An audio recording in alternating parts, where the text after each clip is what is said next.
Hey everybody, we are live. Welcome, welcome. So we are having another conversation about quitting your 9 to 5 to do something cool. So today we're going to talk to James Carr, the founder of Farmers Jam. He is someone I've known for several years, probably pretty much the whole time since I have been in Atlanta. And it's funny because I actually used to have a job that he used to have before. So that's how we met, and we've actually been working together the past few months. So we're going to talk about that, but we're also going to learn more about him and his journey and Farmers Jam. So James, it looks like you just joined. So I think if you just send a request, there you are, then I can add you. Okay, he's coming on now. Hopefully this internet connection stays cool.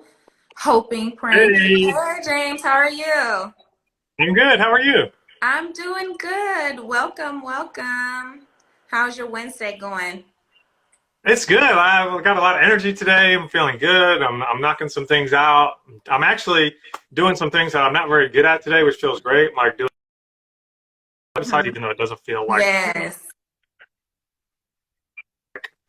a lot, Yeah, it's little minute details that you feel like, okay, I just spent the whole day working on this. Like, was that the best way to spend my time? But it also needs to be done so It things has to be done. I can't really move work on to better. the things I really want to do until all the little things are done. So that's what's keeping Yeah. me focused. Perfect. Perfect. Well, thank you so much for joining us. It looks like some people are coming on. Welcome in. So I was just sharing a little information before you came on. So I'll reshare that for some new people who are joining us. Definitely introduce yourself. Say hello. We want to give you a shout out. So today we are talking to James. He is the founder of Farmers Jam. And we're just going to talk to you about your journey from let's see, where do we begin? The 9 to 5 departure. Of course, that's That's part of what right. we talk about in these conversations, and then also more about your business. I did share that we work together, so we can share some information about that as well, and just your journey of being a founder, really creating a concept that is has really taken on a life of its own, and that people are Yeah. beginning to really know and recognize within the Atlanta, but just in surrounding Georgia as well, in greater Georgia. So let's first start, let's go all the way back to, let's see, I'm going to say senior year of college.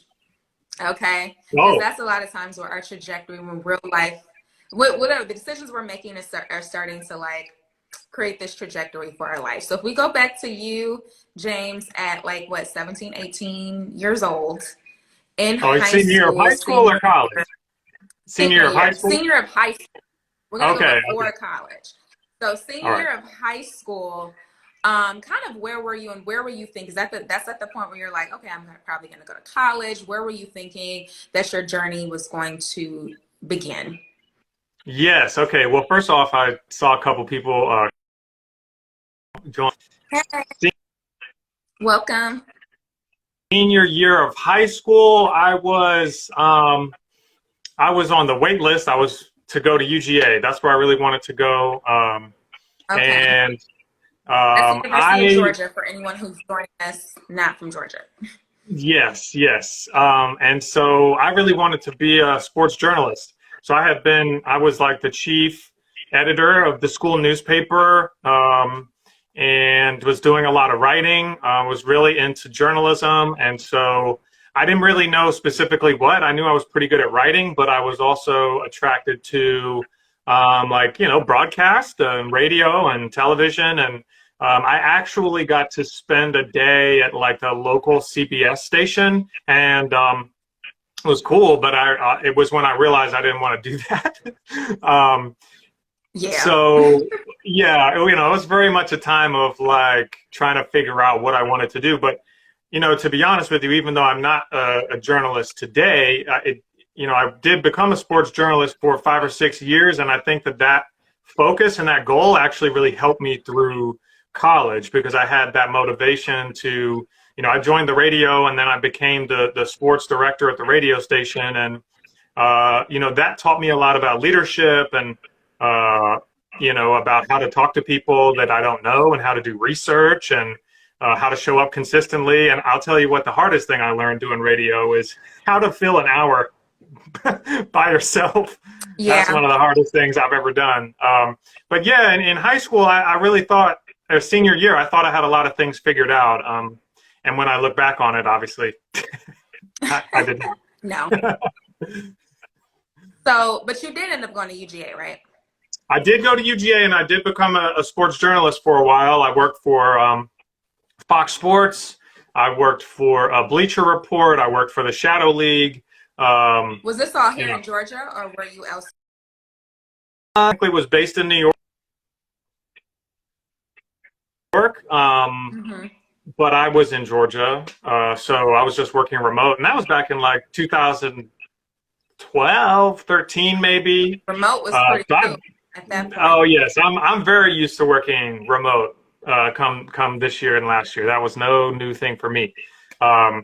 So yeah, and I mean, it was good. I really developed as a writer, but frankly, I just learned a lot, especially at the Shadow League.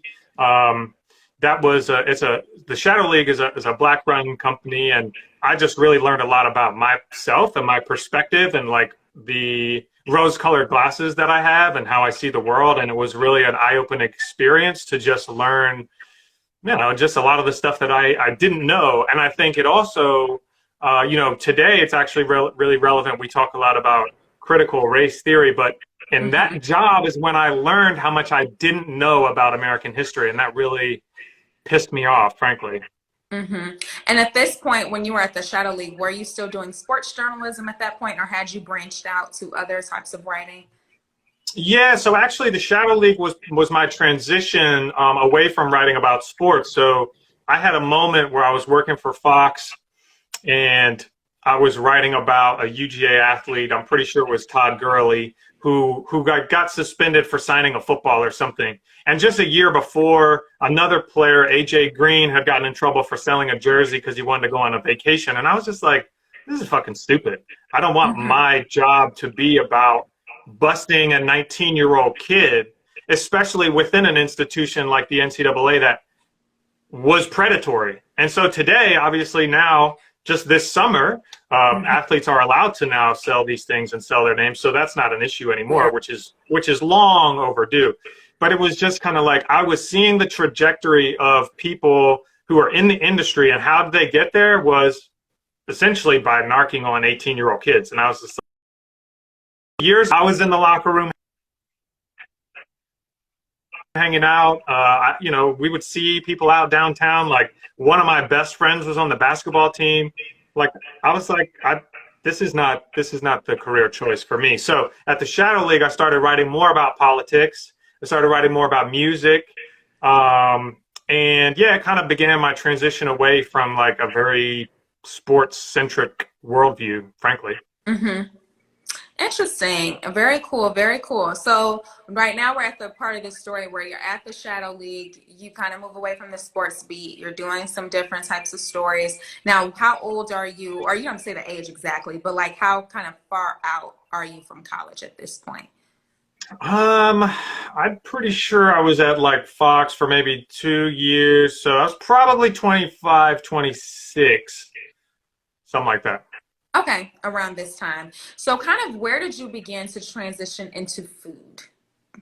So it's kind of interesting, like when I look back, it's always been there. Because actually in college, one of my very, very good friends, Zach Richardson, who ended up being the best man at my wedding, he was a landscape architect. He was obsessed with local food. And at one point, he got this, what we thought was a totally harebrained idea, but he got 3 goats because some of my friends lived at a place and they couldn't even get to their backyard. It was like a jungle. And so he That's got not uncommon in Georgia. no, that is not uncommon. Yes. So he brought in 3 goats and they cleared out the whole backyard, and it was this whole experience. And then Goats did. The goats did it, yeah, not us. The goats were back there, and they developed like a whole fan club, and it was really cool. And then he ended up getting a master's degree, and his whole thesis was about how, the way we manage land is oftentimes harmful to the environment. But so his theory will then go to it. They'll go check it out. And then they sort of get like accustomed to the space so that when it's ready for opening, people are like, oh yeah, I've already been here. I've already seen this. Versus if you just come in and bring a bunch of heavy machines or a bunch of sprays, like people actually have to stay away from the place that you're trying to activate. So his whole idea was about like the social component of using animals on landscaping. And so like that was embedded, right? And then as I sort of began my journey, shift over, and I'm really trying to think about what it exactly was, but I learned that my grandfather was heavily involved in agriculture in Ireland, and he actually received a major award from the Queen of England for his work in in sustainable agriculture, specifically on healthy ways to manage beef and lamb. So it's really kind of always been there, but I guess my sort of uncovering was I remember living on what is now the Beltline, but this was like before any construction, right? So it was bare. And I remember seeing all of these this huge train depot with all these shipping containers. And I had just learned about people who are growing food in shipping containers. And I was like, this is wild, because I guarantee there's a bunch of food in those containers. And just instead of shipping them all over the world, we could actually just drop them right here and grow it.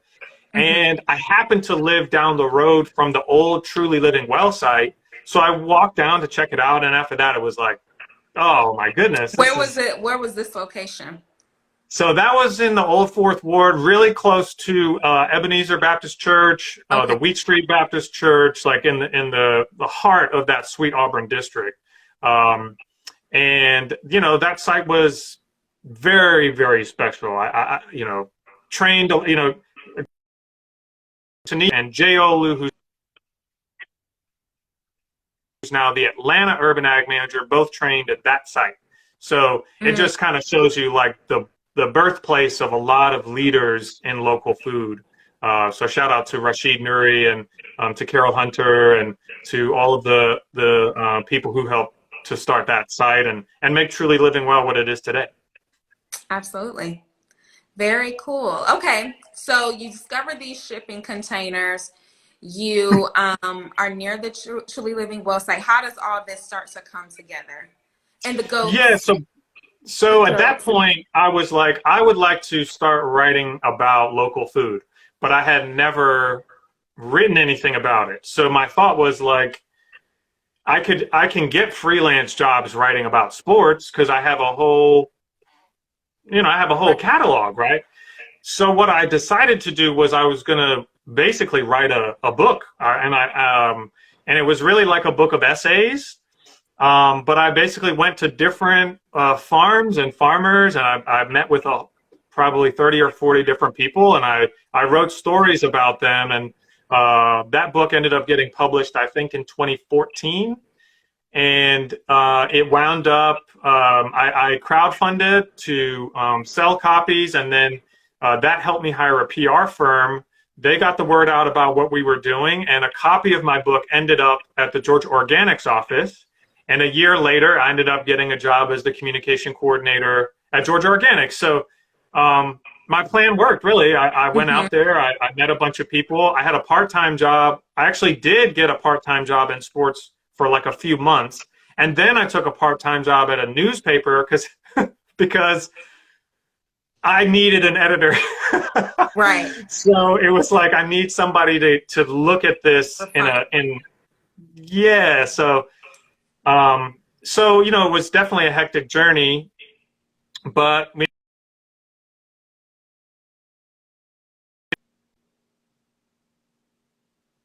was a very fun time in my life, meeting people and writing about what I was really passionate about. And then, you know, I worked at Georgia Organics for a couple of years, and I think this part is really relevant to this discussion today, actually, because I left and I became then an entrepreneur, but I had no plan, right?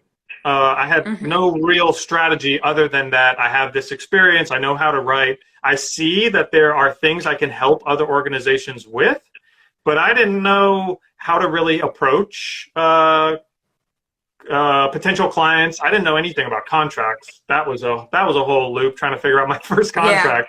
But I did not really Hmm. have a like growth strategy, and I did end up picking up several clients, and I was successful for a couple of years, and it kind of worked. But it also burned me out at the same time because Hmm. I was just throwing a whole bunch of stuff at the wall. I was saying yes to everything, which was not a good idea. And yeah, it was probably 2, 3 years ago that I then went back into getting a full-time job because I was just burnt out. I needed some stability, and frankly, I needed to work on my mental health because I really took a sort of hit my confidence, feeling like maybe you actually aren't cut out for this. But I think when I look back on it, the truth is that if you go out there and have no strategy and you say Yeah. yes to everything, like it's not a recipe for success. And I've seen you have posted several things like not everybody's your ideal customer, not everybody's your ideal client. And Hmm. sometimes when you're starting, you will bend yourself out of shape to fit a certain situation because you feel like you need it. And it's just not a healthy place to be. And so I then took that job. And frankly, it was probably a huge blessing in disguise because a lot of what I was doing was events. And 2020 came along and there were no events. So I was very Right. full time. That was very, Yeah. very, very helpful. And it kind of bought me the time I needed to really start thinking strategically about how do I want to build Farmers Jam, which, Hmm. really started as like an idea and like, hey, Yeah. wouldn't And this I, be fun? what'd you say? Well, I was just saying, like, Farmers Jam really started out as an idea, but more and more it was like, actually, this is like exactly what you This is want it. to do. Yeah, so Yeah. I want to go a little bit back so we can make sure it's clear the timeline that you're sharing to the people who are Okay. Okay. so really we're talking about two businesses. So I do Yeah. want to make this distinction between you Okay. started Yeah. two businesses within the last 5 or 6 years. So Yeah. the first business that you went full time with when you left Georgia Organics was Longleaf Media, and that was like a marketing agency, correct? If you want to fill in the blanks there, and that's where Yeah. you were So getting all those clients. correct. Yes. So Hmm. Longleaf Media was founded in probably 2017, I want to say. Okay. And yes, I was consulting for nonprofits. I was consulting for the City of Atlanta uh, Urban Ag Department. I was doing a lot of events, a lot of event promotion. I think people saw the work that I did for the Georgia Organics Conference and were like, "Oh, he does that, so I need help with Hmm. that." And Yeah. that's kind of like I don't know. I guess I got like a little pigeonholed in a way, but I'm pretty good at throwing events now, so it kind of worked out. But yes, I was doing some writing, some web design or web content. I was doing some videos, social media stuff. I mean, yeah, anything to do with marketing, but I was very event heavy at that time. Hmm. Yes, I do recall that. And so I remember I met James because basically how long had you, I think you were still kind of working with Georgia Organics when I came in 2017. I came into Well, Georgia Organics. technically, Georgia Organics was my first client. They gave me a 6 month contract to essentially Hmm. build, and then there was just a couple Yeah, of things that we were trying to finish up. right. Um, Hmm. so yeah, so that and by the way, I definitely advise doing that if you can. If you can make your first client your last job, it's an extremely easy transition. Yeah. Um, and to be honest with you, the key to doing that is timing. Uh, you know, Yes. there was a Yes. If publication that was you going to come can. out. Sorry, go ahead. Yeah, I definitely agree because when I left Georgia Organics too, a couple years later, they weren't my first client, but they were a client for a little while too. That helped me to make the transition into full time. So, timing, and I think what was so unique about Georgia Organics too is I did notice that. Like I noticed, okay, James left. He used to be in my position. What's also interesting at Georgia Organics, I literally met everyone who had done that position before, and they would come back. So like one person was still working there, Michael. And then you Yeah. had, oh my God, what was the young lady's name? She's at MailChimp. I Brooke. forgot her name. Brooke, right. Brooke. Met Brooke. She was at MailChimp and she would come back sometimes and she was still someone I had contact with and would come in and do like help us with MailChimp and stuff. And then James was always around. And I remember like being out and about and seeing James around. Like we met, I think, in the office, but I remember seeing you around. You'd be taking meetings with this person, taking meetings with that person, and we go around. So I do remember kind of just like as you're kind of running through all this stuff, I'm like, yeah, I would see, like I had awareness of who you were. I would see you around. I would see the things that you were doing. But I think it was also interesting. I know that's very unique for people to be at a job that you see so many people kind of go off and be entrepreneurial, but that is not uncommon with that Yeah. particular organization. Like a lot of people leave. Sometimes they come in with their own businesses, but a lot of people leave with kind of doing some sort of consulting or just starting to do their own thing. And they become like Georgia Organics would become a client of that person and still calls on certain people that like used to be full-time but are now entrepreneurs to help out with different Shout things. out to Erin Kroon. Yeah, You nailed the model. yes. So there's a lot of that kind of work. I know that's again that is a lot of when I tell people your job can be a client, people are like, no way, like because they don't see it, right? It's very rare. But honestly, especially with the type of work that you and I do, because our backgrounds are so similar, oftentimes contract work is kind of where that career, that profession is moving anyway. Like a Yeah. lot of Yeah. places, a lot of businesses do recognize that they need marketing people, they need communications and content creators, but they also recognize maybe they don't want to bring that person on full time, or there's just always opportunity for it where there's flexibility. But I do think overall, I think we're going to see, this is my prediction anyway, but I think we're going to start seeing a little bit less full-time jobs around having an in-house person. I think we'll see more contract. I agree. I think, there will be a lot of companies that maybe have one, point person, a communication person, just because it's helpful. You never know when something's going to come up. But yeah, and frankly, I spoke to a lot of clients about that because it's like, it's honestly a win-win because creative people like that freedom, that degree of freedom, or that feeling of freedom. Sometimes you don't even really have it, but you feel it. Versus like, then you're going to get the best work out of that creative. So it just kind of makes sense. And I also think that really, creative people, if you can give them one thing to focus on, like we need your help for this project or this conference. Like you took the thoughts out of my mind. I was thinking that Yeah. thing. Because when you work full time as a creative person, there's so much what was the word, bureaucracy and just things, politics and things you deal with within the office space.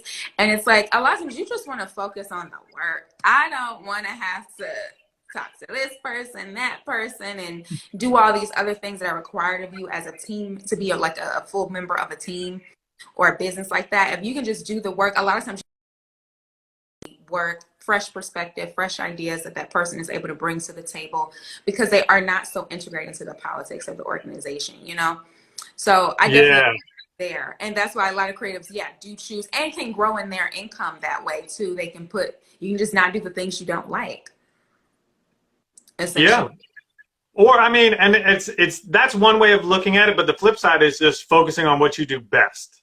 Yeah. And I think, it's depending on your perspective that it could be either way, but obviously there's no situation in which you like don't have to do things you don't like to do. But the more you can focus on what you do best, the more you will feel satisfied in your work and the more your client will feel satisfied in what you turn in. So, it's really one of those things that I think is a mental hurdle that I certainly had to get over, but is very much a part of the broader conversation around, mental health, but just emotional well-being in general. Like your employee who is at their best will deliver their best work, period. And, it's kind of like, I think there are some people in positions of power who don't necessarily see it that way. They're like, well, I just expect you to be here and do this.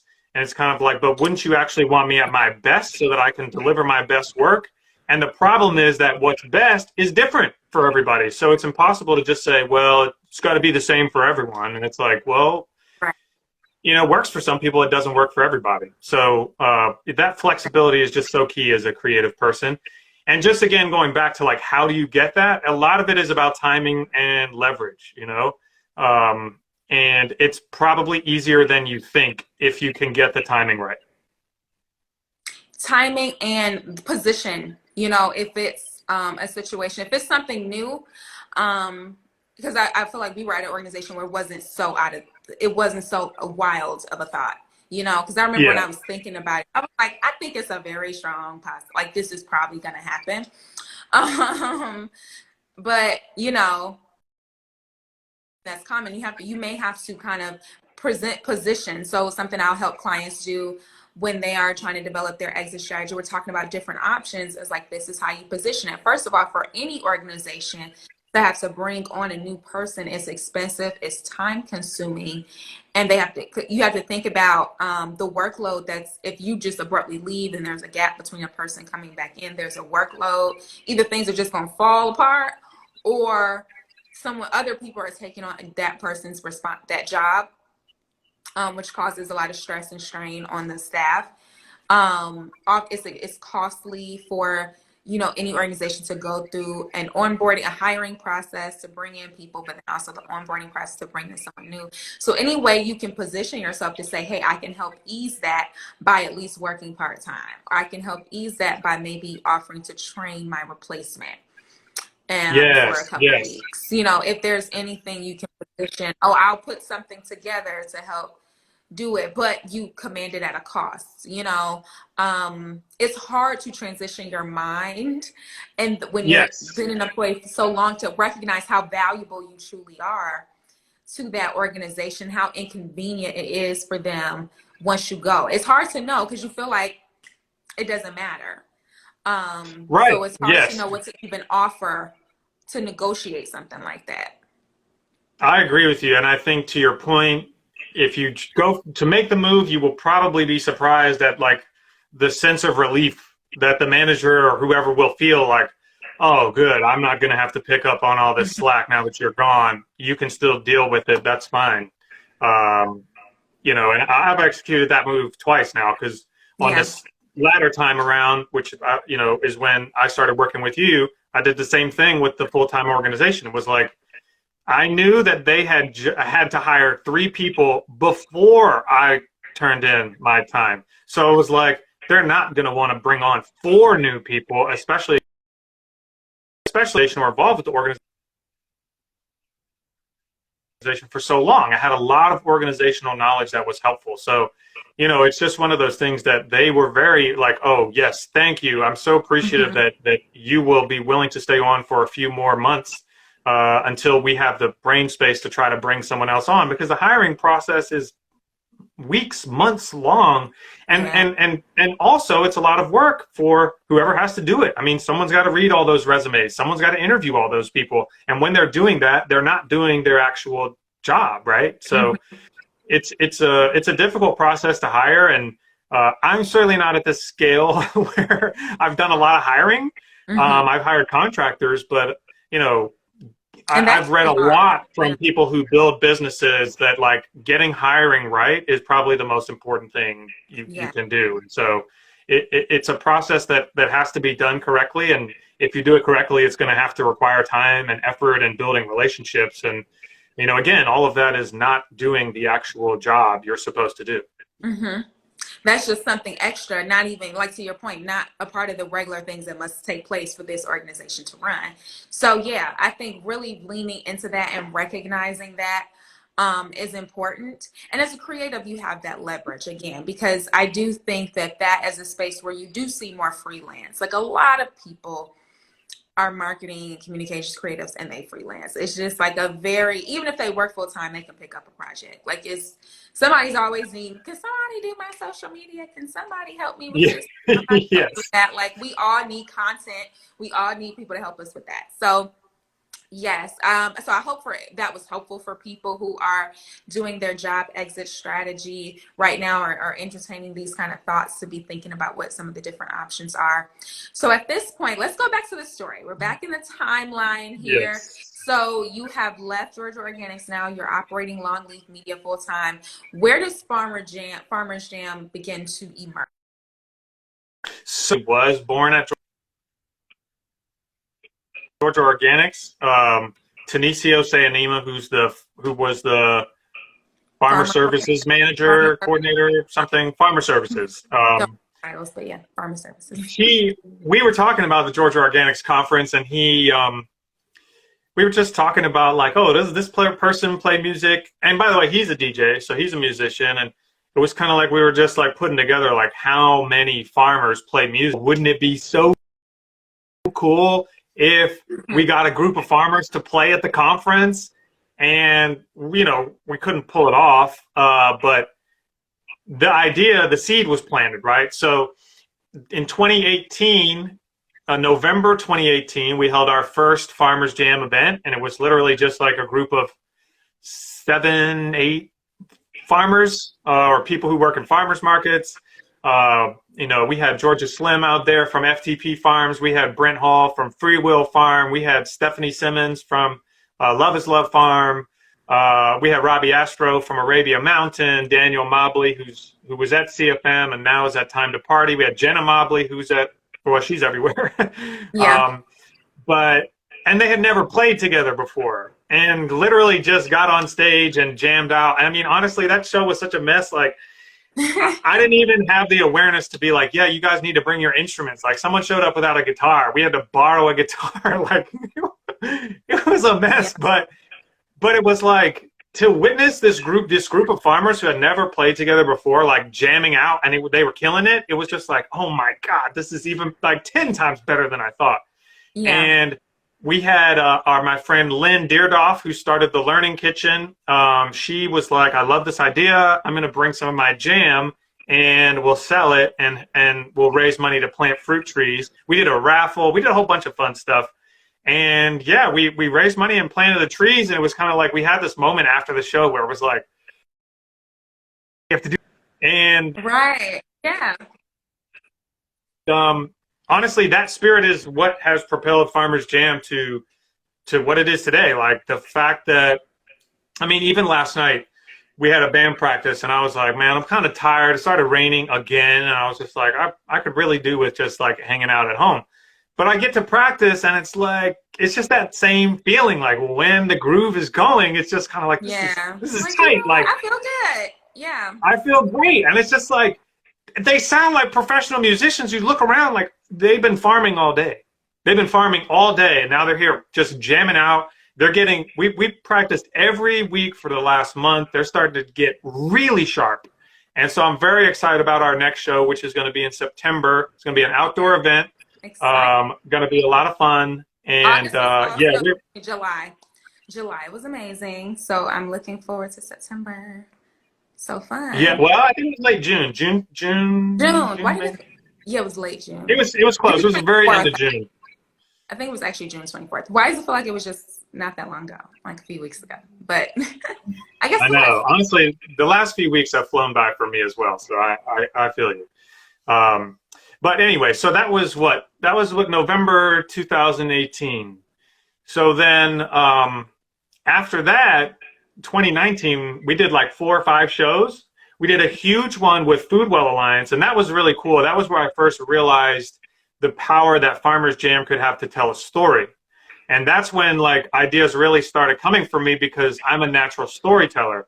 And so rather than this just be like a fun thing, like it's like, oh, we can actually help businesses, tell their story. So Foodwell Alliance and the Georgia Recycling Center and the EPA Georgia region, I can't remember what number it is, they were launching the Atlanta Community Compost Council, and they had grant money to throw, and is the perfect mechanism for you to launch this because our target audience is this. I had run some ads for the first event on the 18th, so I had some data to be able to say, like, these are the kind of people who were interested in it. This is where they live. This is exactly who you're trying to reach with this launch. So let's do an event. And I think over 300 people came on a Monday. on a Monday. Wow. So yes. So that was when I was, again, it was like, aha, like you are really onto something here. And shortly after that, Lynn um, closed down her business, the Learning Kitchen, and she was like, you should really consider making your own jam. And so we did. We started the process of making our own product, which was very arduous. We had to get licensed. So one of the big things we had to do was get my house licensed under the cottage license system, which is actually really amazing. The bar is not too difficult. You do have to get a food safety license, and then the Department of Agriculture will come and check your kitchen out. But that was really the start of a whole other process of like, how do you build a product? How do you sell this product? We ended up making a bunch for an event, which was great. And yeah, just that whole process was a huge learning curve for me, and just like how you actually create a product. And so Were you that's probably been the jam at first? Were you making the jam at first? so after our first couple of events, then yeah, I started making the jam. So Chef Zoo actually designed our recipes, and then Okay. he came over. We had a a bunch of people helping us like process the fruit and cooking everything down. I mean, it was an all hands on deck kind of situation.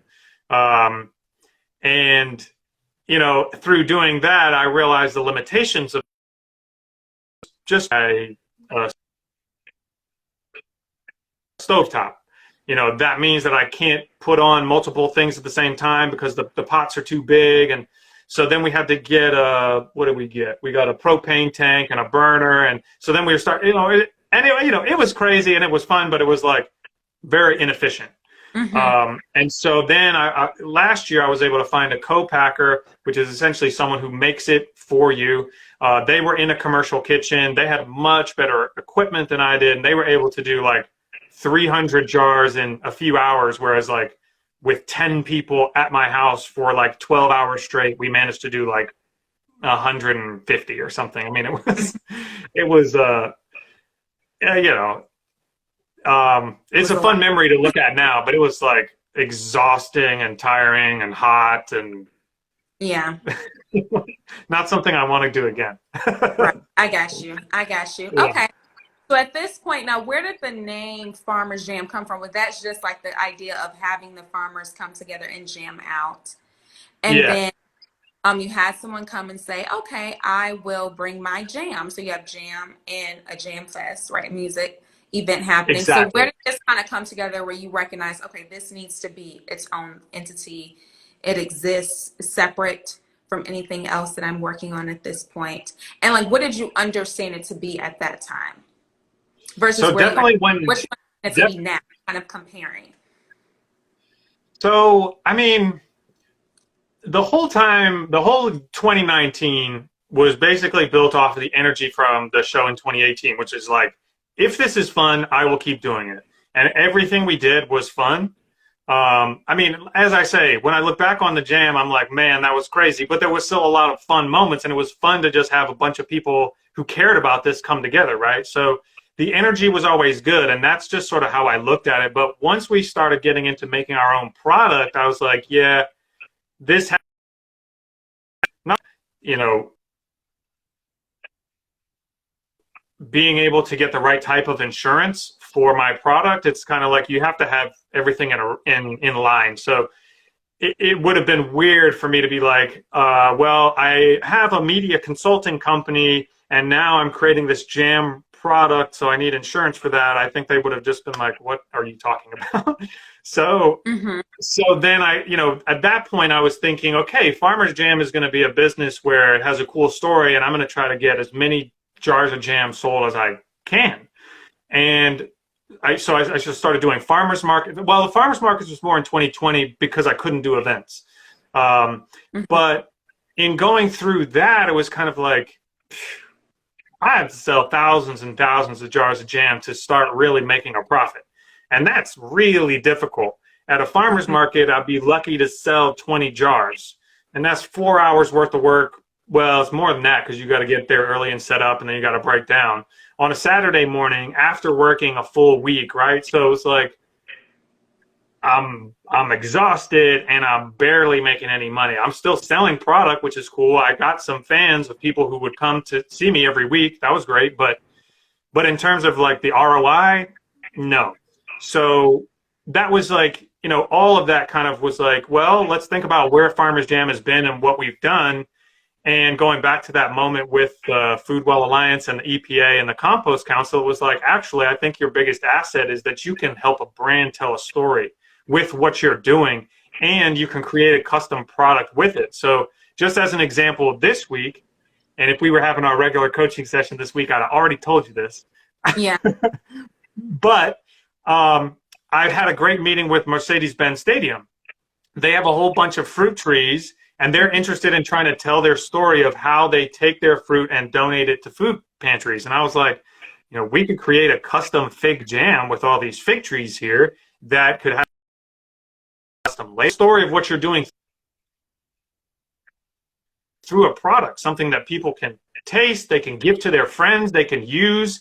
And then we put a QR code on the label, takes you to a video of how it was all done. And it's kind of like we can really tell a whole brand story with this one little jar of jam. And it's also because of what we put into it. So we're using local ingredients. We're using organic ingredients when we can. Things like peaches, very, very difficult to get local organic peaches. So we try to get as local and organic as possible. We use coconut sugar instead of regular cane sugar because it's low on the glycemic index. We use as little sugar as possible because we're really not trying to just stuff you full of sugar. Instead, we've got things like cinnamon or cardamom or ginger, like natural spices. So yeah, and flavor. Yeah, so it's like we're putting a lot of love and care into the product, and that's then reflected upon the brand that we're potentially partnering with. So that's where I think the power of Farmers Jam really is. And then for me personally, it's a vehicle for me to tell my stories about what I believe is important in the world, which is, of course, local food and why we should be more involved with it, and the health benefits and the environmental benefits and the economic benefits is just, to me, local food has it all, and it's such a beautiful thing. Really brings people together. It can change people's life trajectory. I've seen it. It changed mine. And so I just want to share, my passion for it, but I also want to share the joy that has been Farmers Jam since we started. Absolutely, absolutely. So I want to go back to your point. Something very important that you said is you recognizing kind of towards the end of 2020, okay, me building a business model off of monetizing the jam is going to be like a long road, right? Because I have to sell quite a bit of jam to be able to see like a significant profit and be able to kind of move forward with those things. So, and I know you reached out to me, I think in November, December-ish. And so Yeah. I had a bunch of conversations, a lot of conversations since then. So kind of like, where were you in that moment when you were like, okay, I want to get some coaching versus kind of what you recognized during your experience and where you are now? Yeah, so I think the main thing that was coming up for me was the last time that I stepped out on my own, I didn't really have a plan or a strategy. And I really wanted to have some concrete steps in place so that I didn't just burn myself out again. And, you were a great help in doing that. For me, a big part of being at my best is being able to have this certain foundational elements in place. So number one, it was like, how do you talk about this in a concise way? Because as you can tell from this interview, I can talk about this all day. And Right. it's all clear in my head, but like as I'm putting all this stuff out, people are kind of sometimes like, what are you talking about? So just being concise and like, what is it we do and what are we trying to do? What is our broader goal? So that was really helpful. And then just thinking about what are the practical, real steps to generate consistent revenue? And what do you need to have in place? And how does your website need to look? And how should your content start funneling people in a certain direction? And so, a lot of what I had been doing previously was just throwing stuff at the wall and seeing what worked. Whereas as we started working together, it was kind of more strategic about like, well, how does this connect to what you're doing here? Like, how does it all funnel people towards the North Star?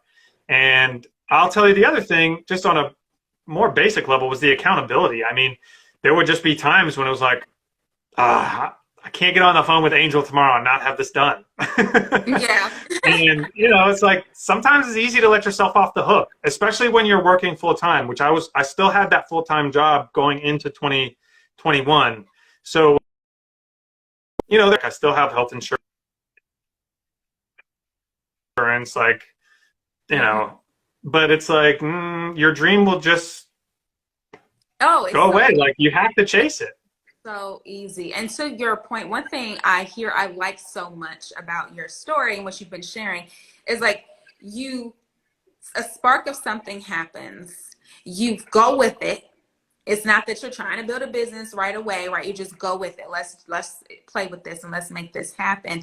And then it turns into something. It builds on a life of its own. And I think that is so important, and something I keep hearing now that I am even tapping into more is like, when a spark of something comes, just go with it. Give it a little bit of energy. That doesn't mean you have to go and like go get a LLC in it or anything. Right. Just if you have a concept, play with that concept, see where it goes, give it some space, give it some time, give it some energy, even if it's not within your direct lane of what you think you should be doing or what people expect of you and things like that. So I think that's one really great lesson to pull from it. Two is like the not delaying what you want to do, because like you said, things can just pass. It is so easy for you to look up and it's December.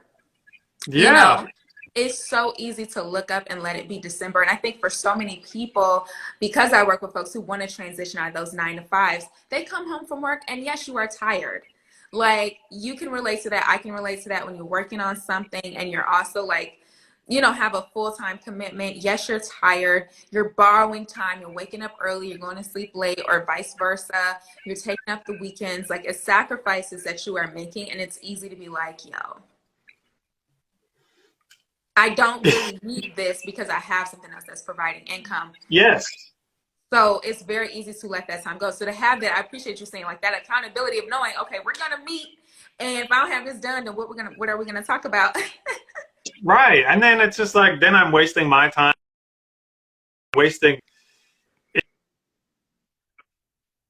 it's really helpful to have that level of accountability. And, again, that's a baseline level. That has nothing to do with what we even discuss in the meetings, which is obviously valuable as well. But you need, when you're trying to go above and beyond, you need help, just period. And that's probably one of the biggest things that I would advise. And whether it's that you hire a coach or, whether you just have your best friend or your partner or your parent, just someone constantly checking in with you about it. A lot of times we're also afraid to even tell people we're doing it. So then no one even knows and no one can ask you, and you don't have any accountability there either because you don't tell anybody. Yeah, right. I deleted it, but I'm going to put it back. But it was about putting people not wanting to put their name or their faces on their business. And I hadn't even considered maybe part of that is they don't want anybody to like be like, hey, so-and-so, didn't you? So it almost gives you a way. I always looked at it as like maybe they don't feel fully confident it's going to be successful or they're shy about the attention or whatever. But, part of it could be like, I'm going to put myself in a position where I don't have a lot of people holding me accountable. Because when you put your name on something, people hold you accountable. And now let me tell you, this is bringing up a huge memory for me now. The reason why I ended up writing that book is because I told so many people I was going to do it. And I remember having this moment of like, shit, you really have to do this now. I was going to do this. I need to do it now. It got to a point where I was like, man, I told so many people, I have to produce something because then people are asking me, hey, how's your book? How's your book? How's your book? And I'm like. And I'm that kind of person too. If you tell me you're working on something, I'm going to be like, oh yeah, so how's that going? And it's going to be like, nothing, no movement. Yeah. Yeah, no, it's real. And I think on one hand, we have to, allow to forgiveness, right? Like not everyone can do everything and it's a hard journey. And when you realize that, sometimes it's not for everybody and that's okay. It's not an indictment of your character or anything like that. It's just, and then frankly, it just might be that the timing is not right. Like there's so many factors, but yeah, no, I think you check in with you and that is a level of accountability that not everybody's ready for. Yeah. And yeah, and somewhat, some part of it is you're looking for a little bit of an out. You want to have a little bit of that out to be like, well, no one's going to notice if I don't do this or not. But once you build up that momentum, you're like, you know what? People are expecting that email now. Like people are expecting Yeah. this and people are expecting that. And so you do It's, have to like, it reminds me of a quote. I can't remember who said it, but it's like fear can either be in front of you or behind you. If it's in front of you, it will stop you. If it's behind you, it will push you forward. And that's that really, that key is trying to get it behind you. mm-hmm.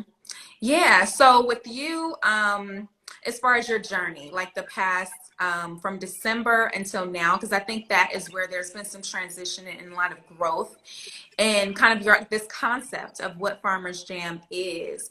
And so for one, I want to say for you, what is it that you have learned? Like in December, when you entered into, you know, you were thinking about coaching before we went in. How did you think of Farmers Jam? What did you imagine it to be? And how has that vision changed now? Now that we've worked together and so many things have happened. We've had some events and, you know, we worked so many. Yeah. You know, it's funny because it's a little hard for me to really remember. I just think we've come so far and it's kind of hard for me to place it. I was more in a place then where it was like, you know, I've done these events. They went really well. I've got this product. It tastes great. I've gotten a lot of good feedback on it from people who have had it. I'd like to take this to the next level, but I don't exactly know how. I want to tie the jam into the events, but I don't really want to be in the business of selling thousands and thousands of units of jars. And so it was very much like, we've got all this cool story. I've built a website. Like I had the basic elements, but how do we make it up? Would tell me like, oh, this is so cool what you're doing. And so it has like the cool factor, but you know, it was like my strategy was like create something cool and then something will happen and then I'll make money. And it's like, Mm-hmm. no. That's what we all think. That's what we Yeah. all think. Oh Like my someone will gosh. just see this Yes. idea and then I'll get Yes. $1 million. We're like, it's cool. It'll sell itself. It'll just, Right. yes. So I was pretty aware that that was not true and I needed help with that middle part. And so, you know, for me, it was like just getting concise. And frankly, I was talking about the business very practically in December. And now I talk really more about the emotion of it because that's what it's really about. And we talk more about spreading joy. Why is it spreading joy? Well, partly because it's a play on words and I love play on words. But mostly because that's what it was for us. Like when we were having band practice in like February of 2019, it's not because we were making a whole bunch of money. It's not because, you know, anybody was telling us we had to do it. It was because like, this is awesome. And I think that what the band represents in terms of the fact that they all grow food, they all give back to the community, it's like, that's the spirit that we all want to share. And so that's what I talk a lot more about now, the emotion of what we're trying to do, not just the practical elements of like, you know, we have a jam and it has this kind of sugar and we do these events. It's like, that's all cool. But, you know, you look on a commercial these days, they'll make it look like they have a really good product too, you know? Right. It's all about yes. And I think I learned this from a TV show. Well, I didn't learn it, but it was interesting. I was watching a TV show last night. And it's oh my God, what is that? Supernatural. That's on Netflix. That show has like 15 seasons. But anyway, there was an episode where someone made a deal with a demon. It's a show about like demons and stuff, you guys.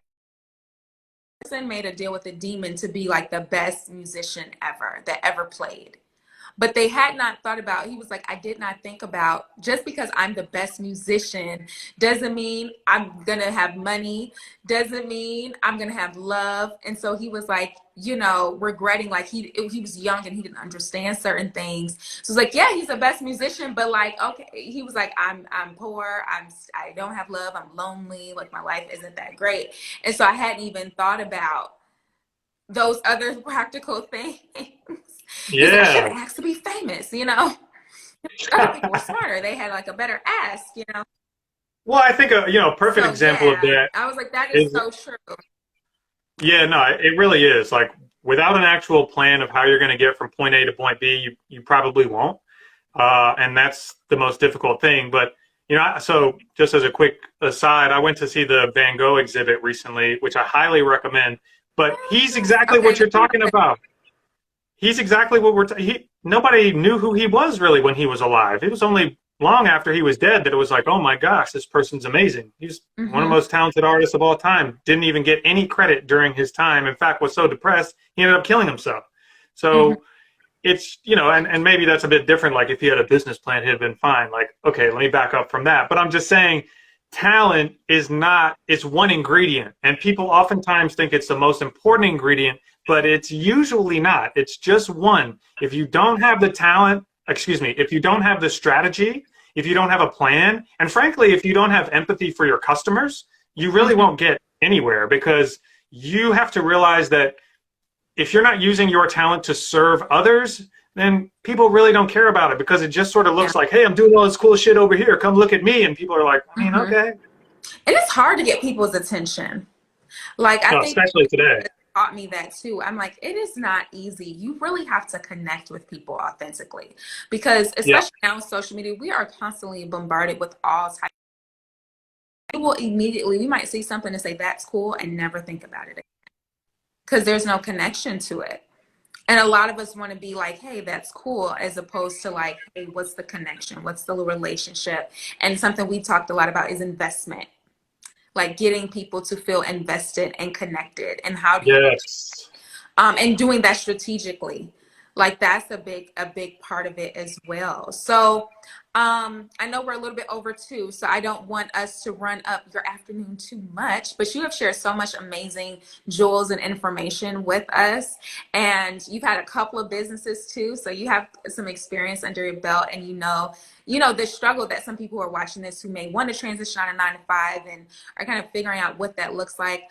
Just to end, well, I'll ask you also where people can find you too. But before we get to that, just to end, Oh, what advice you have for people who are wanting to make this transition and maybe wanting to do it within the next year or 2 years? Like, what would you advise for them to focus on?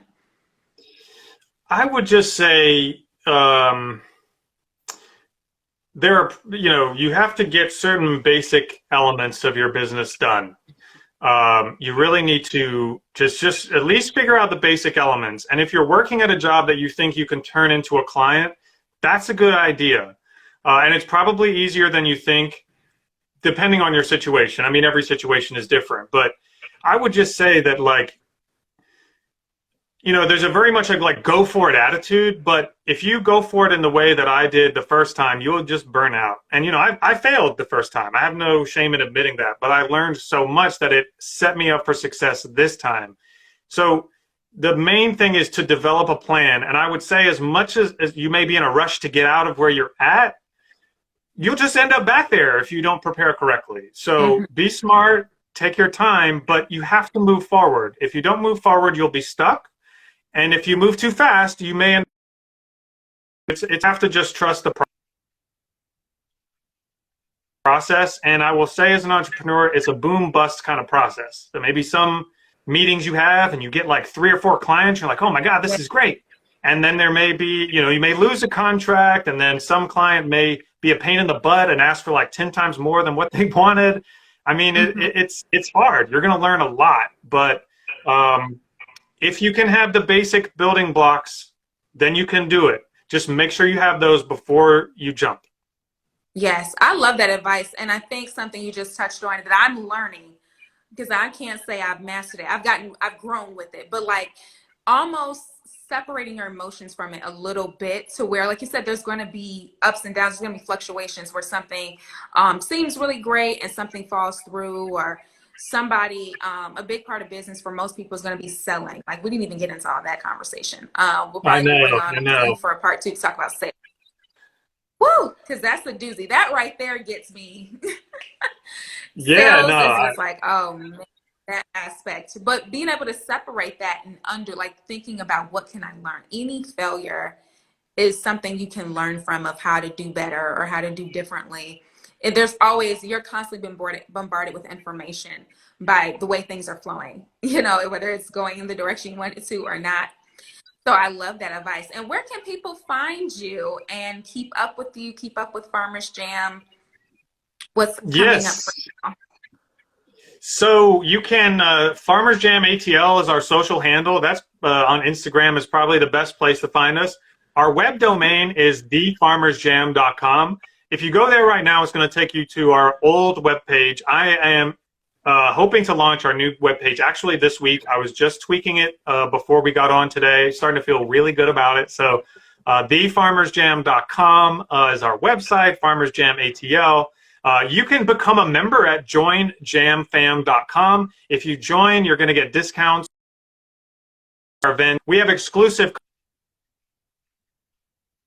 content in our member portal, teaching you how to plant fruit trees with unique recipes, what to do with fruit. There's like a behind the scenes, like kind of like mini reality show that I started doing where you can meet people in the band, check out our band practices. Last week I did a fig tree tour of East Atlanta. So a lot of fun stuff on the member portal, and we have so much more coming that I'm really excited about. So, there'll be like little clips here or there on social that you'll be able to see. But if you want the whole thing, you got to become a member at joinjamfam.com. And frankly, if you're looking at this for just business advice, joinjamfam.com. Just go look at it because that's something Angel and I built. You'll just click on some of the buttons, just kind of see how it works. Yeah. And that's one of the main things that we worked on. And then when our new website works, is launched, you'll see if you check that out, like everything is connected and there's no wasted effort. If you sign up for your email list, you'll get an automation. You'll be, channeled. You'll learn more about Farmers Jam. So it's all very sequential and it feels great. It feels like something that I'm going to flip the switch on and then I'll just kind of tweak it here or there. But it should be something that is a foundational element for me moving forward. And I'm really, really excited about it. So yeah, would love to have you join. But if not, definitely follow us. Sign up for our email list. We're starting to send out weekly emails with ag news because I'm like, it was kind of funny. I read so much ag news. My Twitter feed, my Instagram feed is full of it. But I realized like when I look on CNN or New York Times, where's the ag It's a very news? niche topic, but We it's a eat. topic more people want to know about and are not very qualified Yes. to write about. That's why it's not as much content about it out there.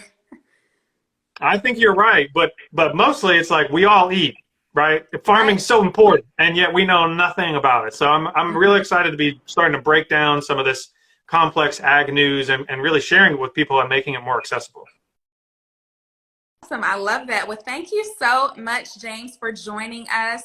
Ideally, I'm going to also send you this replay so you may post it in your portal or whatever. If you become a member, Oh yeah. check it out there. I'll leave it up here. I'm going to also try to put it on YouTube. I don't know. Instagram acts funny, but we're going to see what we can do. So if you weren't able to join us and you want, or you're just coming in, you will have an opportunity to check out this conversation. It was very good to actually, speak with you. I think he has really great, because if you're just coming in, I would really encourage you to watch the replay, especially if you're someone who is an entrepreneur and working full-time or wants to make the transition into full-time entrepreneurship. There was a lot of gems shared about what that experience is like and things to think about. So thank you again, James, for joining. And we're gonna have to bring you back to talk about some more stuff because I felt like we probably could have went another hour for sure. I think you're right. I mean, even as we were talking, there's like more stuff in the back of my head. Oh, we can go here. We can talk about this. Yeah, yeah. It's the thing, but wonderful. Well, you Well, all first of all, oh, before we shut it down, I just wanted to thank you for having me on, and also just to thank you for being my coach and thanks. for all the help that you've You're given me welcome. over the last 7-8 months. Awesome. Awesome. Absolutely. It's been a pleasure. It's been beautiful to see all of this unfold the way it has and these ideas come to life that we've spent so much time talking about. So this has been awesome. And you all have a great rest of your afternoon. Stay tuned to next week. Hopefully I'll have someone else joining me. We'll see, but just stay tuned and we'll be having more of these conversations. Have a good one, y'all.